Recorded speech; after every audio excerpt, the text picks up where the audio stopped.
So with 2024 just around the corner, people are wondering what does Canadian immigration have in store as surprises for the next year. Are these new programs? Are these upcoming changes? Any new quotas? Well, if all of that is on your mind, then in this video we will discuss everything at length. Please be tuned till the end. My name is Sahil.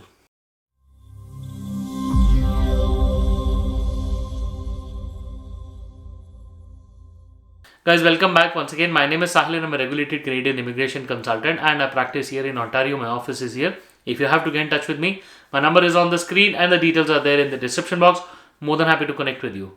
Before we proceed any further, please make sure that you hit the subscribe button and the bell icon because we talk a lot about Canadian immigration. And if you are an aspirant of moving to Canada, then this is a channel that you must be subscribed to all the time.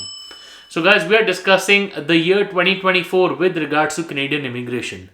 A lot of people do ask me, and especially with 2023 that has just gone by, there were a lot of delays, shortfalls, couple of glitches here and there, and people were actually lost on hopes. With 2024 just around the corner, people are wondering and expecting that what are the new changes? Is it going to be positive? Is it going to be better? So let's just discuss all of these things in detail today. I have potentially 6 things to focus on to let you know what exactly are the changes and what could be the new programs that could be coming in. So guys, first of all, the most important and the most discussed topic is express entry always. Now with regards to express entry, there are a couple of inputs that I would want to give. First of all, the categories that are ongoing nowadays in 2023 are up for change in the year 2024, because before the the bill C-19 had passed, before the Canadian government had actually displayed the categories like transport, trade, STEM, French speaking and all the other trades categories. They said that every year the Canadian government would reassess all of these categories, better align the express entry to the labor market and the demands, and then are potentially looking at changes these categories if required every year. And they would also let the people know well in advance that what are the draws going to be like. So the first input here is that please expect, or IRCC could potentially change these categories. There is one category which I personally think will be there, because the Canadian government is well aligned towards increasing the francophone community. So we are hoping that the French speaking category will be there, and whether the other categories are going to be there or not, that is still to wait and watch. I personally think that the trades should also be there. Transportation should also be there, but we will get to know as the year progresses. So definitely the categories are up for a change if the labor market requirements change during the course. With regards to the expected scores, this will totally depend upon the the number of draws that IRCC conducts in the upcoming days. If the draws are consistently held every bi-weekly or every week, and the draw sizes are big, then you can expect the draws to go lower. But if they try to put pauses in between the draws, just like they were doing in the last couple of weeks and months of 2023, then expect the draws to be on a higher side. Okay, but give or take 500 is an ideal draw that you would want to expect when it comes to an all program draw, like a general draw.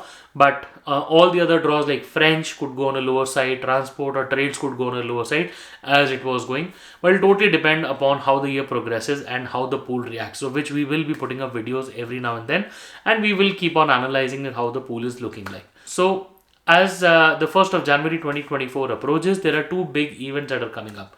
One, there is a big change towards the proof of fund requirement for the international student program, and second, the caregiver pilot program is going to start accepting applications for the year.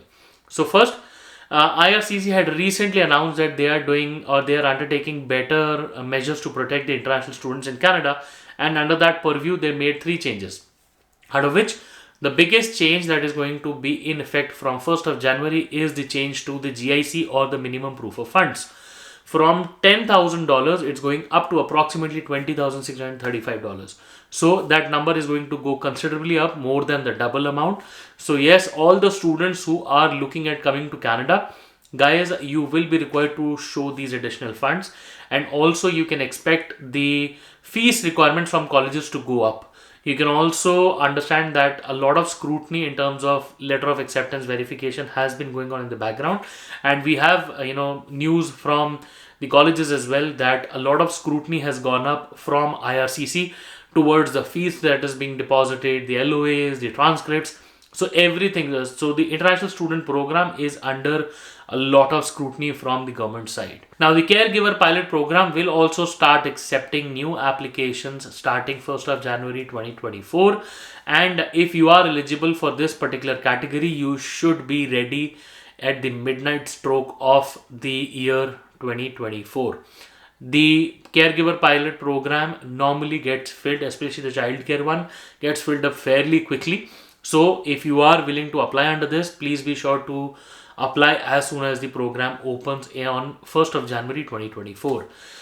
Guys, the fourth input here is with regards to family sponsorships. Now, the PGP, or the Parents and Grandparents program for family sponsorship, is going to push up the quota from 28,500 people to almost 32,000 people in the year 2024.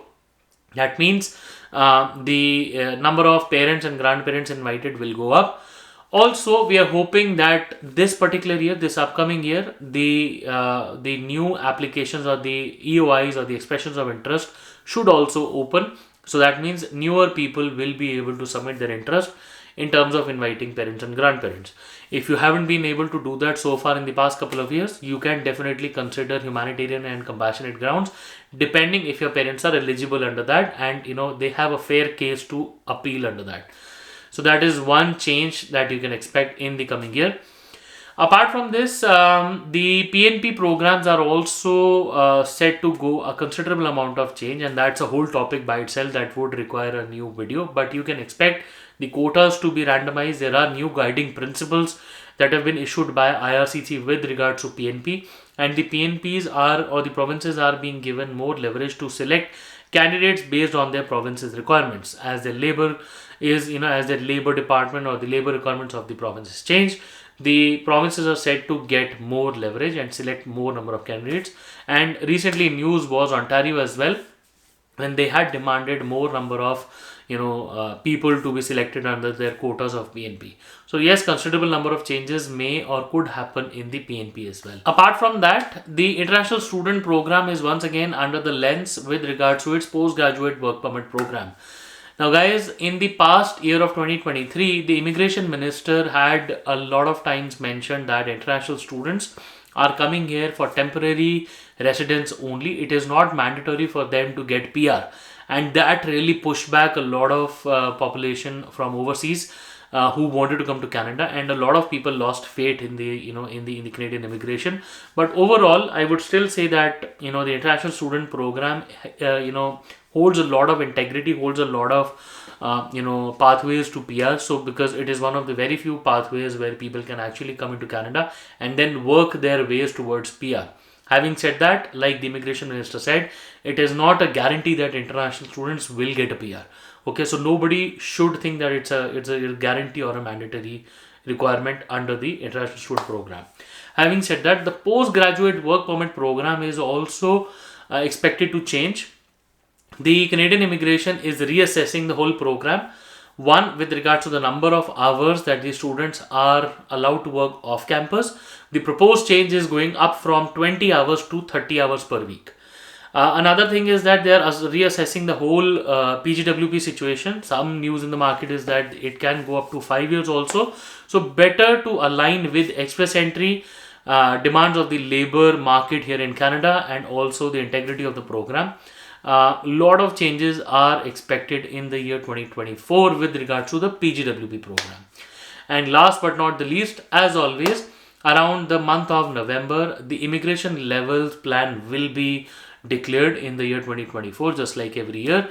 And it's a 3-year multi-level program where the Canadian immigration or the government comes out with a proposed number of people as to how much are they expecting, how many immigrants will be there in the next coming 2 years or 3 years, and the numbers can change drastically as well.